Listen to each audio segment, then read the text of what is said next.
नमस्कार दोस्तों, आप सभी का हमारे यूट्यूब चैनल पर स्वागत है दोस्तों।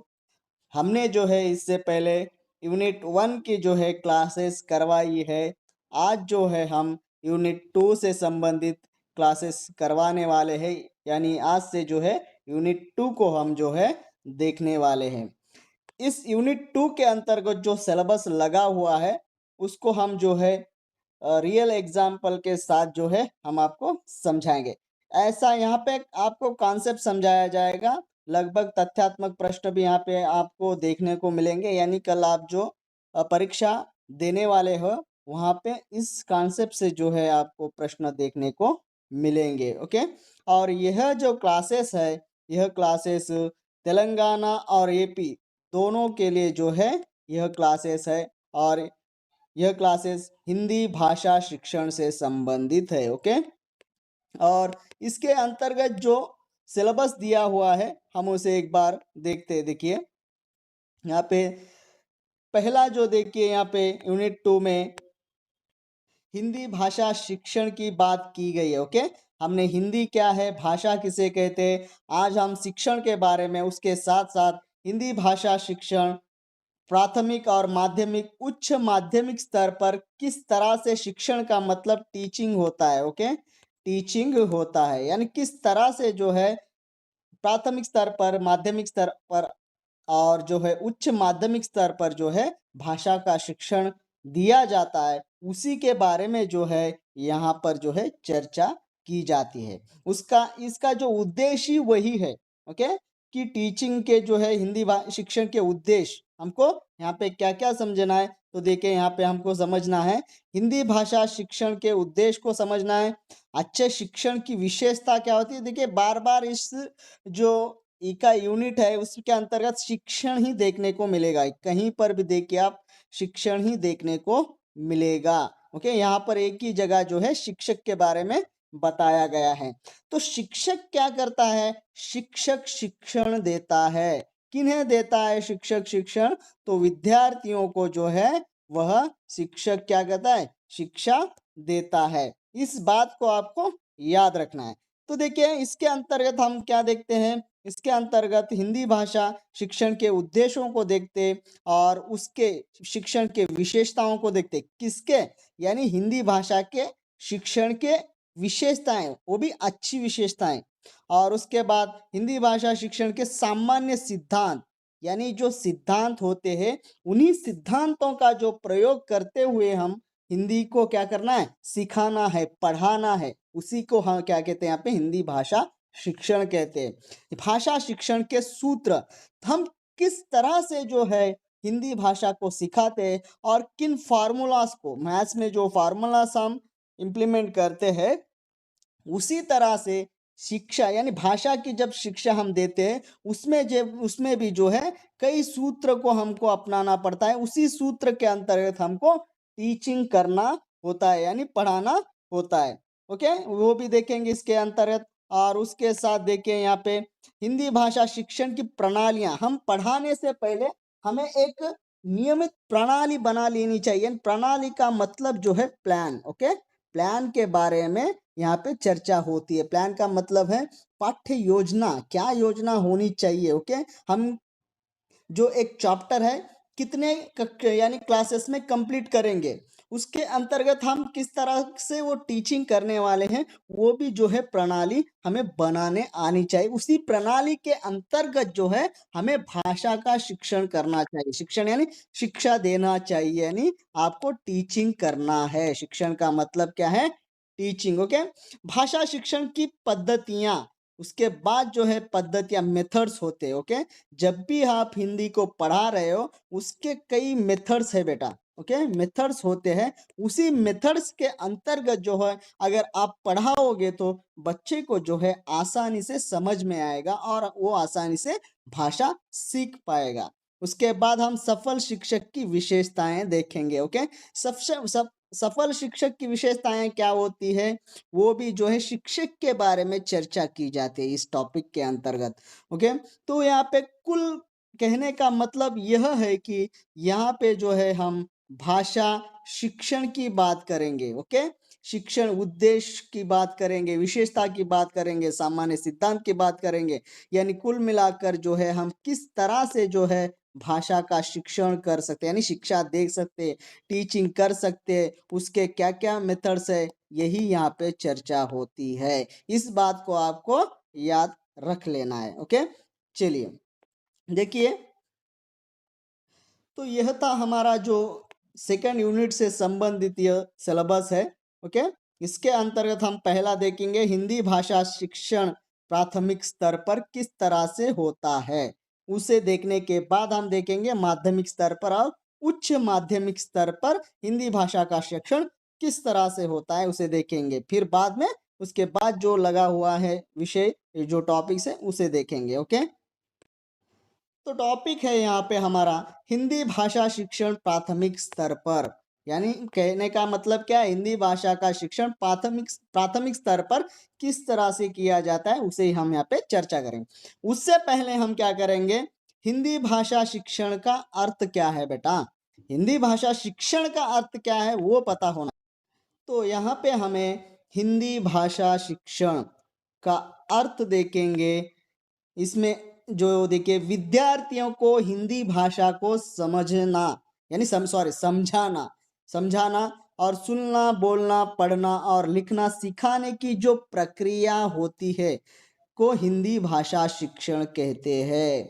यानी हम जो है हिंदी भाषा सिखाने की जो प्रक्रिया होती है, उसके अंतर्गत, जो प्रोसेस के अंतर्गत हम क्या क्या सिखाते हैं विद्यार्थी को, सुनना, बोलना, पढ़ना और लिखना, ये समझाते हैं हम। ओके, ये जो हम समझाते हैं उसे ही हिंदी भाषा शिक्षण कहते हैं। हिंदी भाषा शिक्षण का अर्थ आपको समझ में आ गया होगा। अर्थात शिक्षक विभिन्न तरीकों से, गतिविधियों, उदाहरणों के माध्यम से विद्यार्थियों को हिंदी भाषा का ज्ञान देता है। यह अगर आप देखोगे तो आपको समझ में आ जाएगा, जो पहले हमारे सिलेबस में ही लगा हुआ है। यहाँ पे बात हो रही है गतिविधियों की, तरीकों की, उदाहरणों की, तो हमारे सिलेबस में भी वही लगा हुआ है। देखिए यहाँ पे उद्देश्य है, गतिविधियां यानी एक्टिविटी, जो सामान्य सिद्धांत का जो प्रयोग करते हुए हम शिक्षा दे सकते हैं, सूत्रों का प्रयोग करते हुए, प्रणालियों को, पद्धति यानी मेथड्स को भी जो हम उदाहरण देते हुए हम उसको भी क्या कर सकते हैं, पढ़ा सकते हैं, समझा सकते हैं, उसे ही हिंदी भाषा शिक्षण कहते हैं। उसी के अंतर्गत जो है ये आते हैं दोस्तों। ये आपको टॉपिक क्लियर हो गया होगा। तो देखिए आगे, हिंदी भाषा के ज्ञान और उसके सही प्रयोग को सिखाने की प्रक्रिया को ही हिंदी भाषा शिक्षण कहते हैं। तो किसे कहते हैं, जिस सिखाने की प्रक्रिया को हम क्या कहते हैं, हिंदी भाषा कहते हैं, उसके अंतर्गत सुनना, बोलना, पढ़ना, लिखना जो क्रियाएं होती है, गतिविधियां होती है, उसे ही हमें करवाना होता है, उसे ही हमें सिखाना होता है। उसके अंतर्गत अलग अलग प्रणालियों का प्रयोग करना पड़ता है, मेथड्स का प्रयोग करना पड़ता है, पद्धतियों का।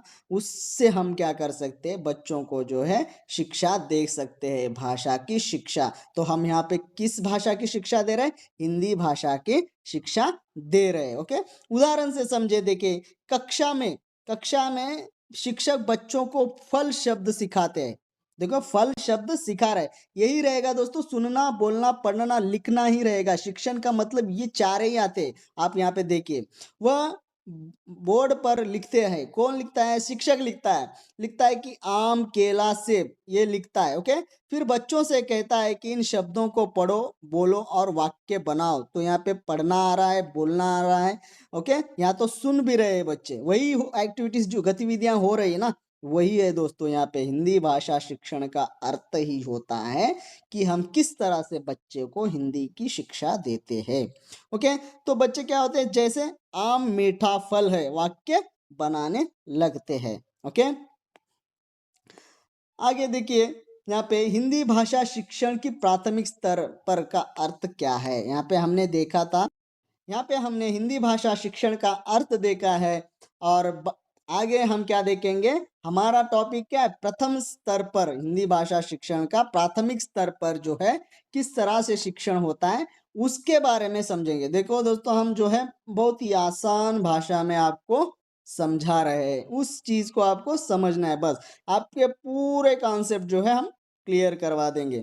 तो यहाँ पे हिंदी भाषा शिक्षण का अर्थ यानी प्राथमिक स्तर पर कहने का मतलब, प्राथमिक स्तर पर कहने का मतलब क्या है? हिंदी भाषा शिक्षण का प्राथमिक स्तर पर मैंने कहने का मतलब क्या है? तो वो देखिए, प्राथमिक कक्षाओं जैसे 1 से 5 तक, प्राथमिक कक्षा यानी 1 से 5 के बच्चों को सरल रोचक तरीकों से भाषा यानी क्या क्या सिखाते हैं? भाषा में सुनना, बोलना, पढ़ना, लिखना सिखाने की प्रक्रिया को प्राथमिक स्तर का हिंदी भाषा शिक्षण कहते हैं।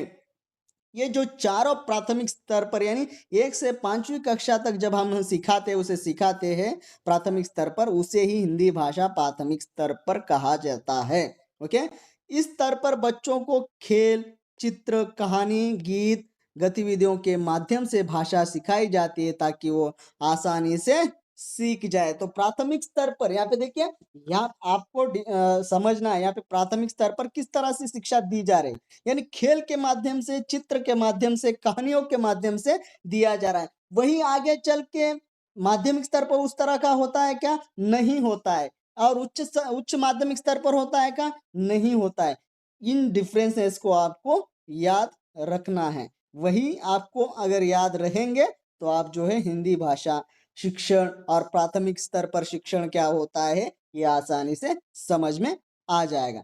तो प्राथमिक स्तर पर जो है चित्र, खेल और गीत के माध्यम से जो है हम सिखाते हैं। प्राथमिक कक्षाओं के लिए विद्यार्थियों को सरल मनोरंजक तरीकों से हिंदी भाषा ज्ञान देना प्राथमिक स्तर का हिंदी भाषा शिक्षण कहलाता है। ये जो है आपको देखने को डिफिकल्ट लगता है, मगर हमने आसान भाषा में भी ऊपर समझाया दिया है। देखिए, इस तरह से आपको पूछा जाएगा तब आप थोड़ा चकमा खा जाओगे, यानी समझ में नहीं आएगा। फिर भी इसका एक ही उद्देश्य होता है कि किस तरह से प्राथमिक स्तर पर शिक्षा हो रही है। ओके, उदाहरण देखिए, कक्षा 1 में शिक्षक बच्चों से अ से अनार, आ से आम चित्र दिखाकर सिखाते, बच्चे देखकर शब्द बोलते हैं और याद करते हैं। यानी मैंने भी जो है जब मैं गुरुकुला में जब मैं जॉब करता था, उस समय मुझे 5वीं कक्षा दी गई थी हिंदी पढ़ाने के लिए। तब मैं भी जो है अ से अनार जो है उच्चारण करता था और उसके साथ जो है बच्चों को भी कहने को लगाता था। यानी वो भी पढ़ सके, बोल सके, यानी उनका उच्चारण शुद्ध हो सके। ओके, तो यहाँ पे जो है बच्चे चित्र दिखाकर सिखाते हैं, बच्चे चित्र देखकर शब्द बोलते हैं और याद करते हैं। प्राथमिक स्तर पर जो है इस तरह से हम क्या करते हैं? शिक्षण देते हैं, यानी शिक्षा देते हैं। शिक्षण का मतलब आप याद रख लीजिएगा, शिक्षा। ओके, शिक्षा, शिक्षा का मतलब अंग्रेजी में क्या होता है? टीचिंग बेटा, टीचिंग। ये चीज याद रखोगे तो आपको आराम से याद हो जाएगा और आप जो है आसानी से भाषा शिक्षण को याद कर पाओगे। ओके, तो इससे बच्चे क्या करेंगे? इससे बच्चे अक्षर पहचानना, बोलना सीखते हैं। ये जो क्रियाएं अगर गतिविधि हम करेंगे तो इससे बच्चा जो है अक्षर पहचानना और बोलना जो है सीखता है। शिक्षक बच्चों को एक छोटी कहानी भी सुनाता है। जो प्राथमिक स्तर पर हम क्या बात किया था कि खेल, चित्र, कहानी, गीत और गतिविधियों के माध्यम से जो है एक्टिविटी के माध्यम से हम क्या कहते हैं? भाषा की शिक्षा देते हैं। तो यहाँ पे एक अभी कहानी की बात कही जा रही है। कहानी की बात यहाँ पे कही जा रही है। बच्चों को क्या किया जाता है? एक कहानी को सुनाया जाता है। ओके, कहानी सुनाते हैं। एक बंदर पेड़ पे बैठता था, ये एक कहानी है समझो।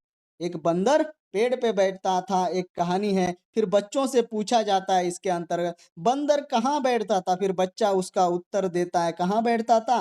पेड़ पर बैठता था। ओके, फिर कहानी में कौन था? ऐसा भी प्रश्न पूछा जाएगा तो बंदर था। इस तरह से जो बच्चे जो है उत्तर भी दे पाएंगे। इस तरह से जो है वहां पे क्या हो रहा है? वहां पे जो है शिक्षा हो रही है, यानी शिक्षण दिया जा रहा है। किसके बारे में? भाषा के बारे में। हम यहाँ पे किस चीज की बात कर रहे हैं? हिंदी भाषा शिक्षण की बात ही कर रहे हैं। समझ में आया?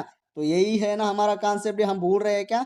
नहीं भूल रहे ना? तो वही हो रहा है। इससे बच्चा क्या करेगा? सुनना सीखेगा और समझना भी सीख जाएगा। ये आपको समझ में आ गया कि प्राथमिक स्तर पर जो है भाषा की शिक्षा किस तरह से दी जाती है। यानी फर्स्ट से लेकर 5वीं कक्षा तक के बच्चों की बात हम यहाँ पे कर रहे हैं। ओके, तो यहाँ पर जो है बच्चा भाषा की शिक्षा हम प्राथमिक स्तर पर दे रहे। तो प्राथमिक स्तर पर बालकों को कितनी भाषा पढ़ाई जाए, इसके ऊपर जो है अलग अलग शिक्षा शास्त्री का अलग अलग मत है। ओके, उनका अलग अलग अपना अपना मत है। परंतु एक प्रसिद्ध मनोवैज्ञानिक हुए हैं, उनका नाम जो है डॉक्टर पेनफील्ड। उनका क्या मत है कि बचपन में बालक का मस्तिष्क कई भाषाएं सीखने में सक्षम होता है। किनके अनुसार? Doctor Penfield. ये नाम याद रख लीजिएगा। ओके, कई भाषाएं सीखने में सक्षम होता है और 10 वर्ष के नीचे के बालक का मस्तिष्क किशोर मस्तिष्क की भांति नहीं होता है। प्रारंभिक अवस्था में बालक अपने मस्तिष्क में अपनी इकाइयों को जमा करता है। इकाई यानी वाक्यों को जमा करते हुए यानी शब्द भंडार को बढ़ाता है। उन्हीं शब्द भंडार का जो है इस्तेमाल अपने जीवन में आगे चलकर करता है। तो इसलिए वो कहते हैं कि इस तरह से बचपन में बालकों को 2-3 भाषाएं सरलता से सीख सकता है। ऐसा जो है डॉक्टर पेनफील्ड के अनुसार हमें समझ में आता है। ओके, भंडार बढ़ाने में प्रयुक्त करेगा, इसलिए वो 3 भाषा तो सरलता से वह सीखेगा।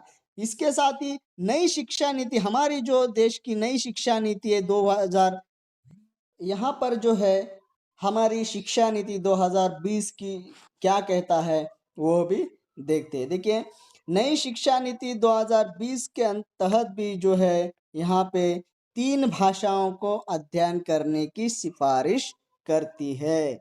यानी मनोविज्ञानिक का अलग अलग मत होते हुए भी जो सिफारिश की गई है, तीसरी कक्षा से ही जो है 3 भाषाओं का अध्ययन करने की सिफारिश जो है हमारी नई शिक्षा नीति के द्वारा किया जाता है।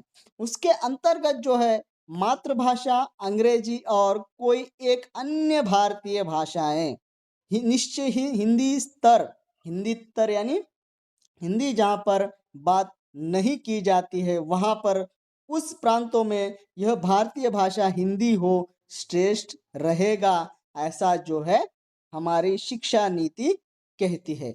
जहाँ मातृभाषा के रूप में हिंदी पढ़ी जा रही है वहाँ पे एक अन्य भारतीय भाषा पढ़ी जानी चाहिए। तो हमारे पास जो है हिंदी के रूप में हम सेकंड लैंग्वेज के तौर पर यहाँ पे पढ़ रहे। वही अगर हिंदी क्षेत्र में देखेंगे तो वहाँ पे जो है आर्य भाषाएं, जो भी भारतीय भाषाएं संविधान में जो भी भाषाएं दी हुई उसके तहत कोई एक भाषा जो है वो पढ़ना चाहिए, ऐसा जो है हमारी शिक्षा नीति कहती है। तो हमारे यानी हम यहाँ पे क्या चर्चा कर रहे हैं, यहाँ पर जो है हिंदी भाषा शिक्षण प्राथमिक स्तर की बात कर रहे हैं। तो प्राथमिक स्तर पर जो है 3 भाषा पढ़नी चाहिए भी जो है नई शिक्षा नीति हमें सुझाव दिया है, सिफारिश की है। ओके, और इससे पहले जो बच्चों का जो मानसिक स्तर होता है वो प्राथमिक स्तर पर कई भाषाएं वो सीख सकते हैं। उसके तहत जो है हम भाषा का शिक्षण देना चाहिए, 2 या 3 भाषा का शिक्षण भी प्राथमिक स्तर पर देना चाहिए। ओके, यही बात यहाँ पे हो रही है। ओके, और यहाँ पे देखिए हिंदी भारत की जो है संपर्क भाषा है।